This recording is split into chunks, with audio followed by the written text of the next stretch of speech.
हाँ देखो बेटा, मेरे गुर्दे फेल हो गए सी 2 साल तो पहले ਤੇ ਸਿਹਤ ਕਾਰਡ ਬਣਿਆ ਸੀ, ਉਹਨਾਂ ਨੇ ਬੰਦ ਕਰ ਦਿੱਤਾ।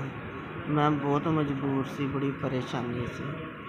ਇਹ ਤੁਸੀਂ 5ਵੀਂ ਵਾਰ 8ਵੀਂ ਵਾਰੀ ਪੈਸੇ ਜਮ੍ਹਾਂ ਕਰਾਏ ਅਤੇ ਅੱਲਾ ਦਾ ਸ਼ੁਕਰ ਆ, ਮੈਂ ਖੁਸ਼ ਹਾਂ। ਗੁਰਦੇ ਵਾਸ਼ ਕਰਾ ਕੇ ਚਲੀ ਜਾਂਦੀ ਮੈਨੂੰ 25,000 ਰੁਪਇਆ ਜਮ੍ਹਾਂ ਹੋ ਗਿਆ। ਮੇਰਾ ਵੀ ਧੀ ਪੁੱਤਰ ਮੇਰੇ ਵਾਸਤੇ ਪੈਸੇ ਘਲਾਉਂਦਾ ਵਾ, ਵੀਰ ਭਰਾ ਜਿਹੜਾ ਵੀ ਹੈਗਾ, ਅੱਲਾ ਦੇ ਕਾਰੋਬਾਰ 'ਚ ਬਰਕਤ ਪਾਏ, ਅੱਲਾ ਉਹਨਾਂ ਨੂੰ ਬਹੁਤਾ ਦੇਵੇ, ਉਹਨਾਂ ਨੂੰ ਤੰਦਰੁਸਤੀ ਦੇਵੇ, ਉਹਦੇ ਮਾਂ ਬਾਪ ਨੂੰ ਤੰਦਰੁਸਤੀ ਦੇਵੇ, ਜ਼ਿੰਦਗੀ ਦੇਵੇ, ਬਹੁਤਾ ਤੁਹਾਨੂੰ ਦੇਵੇ।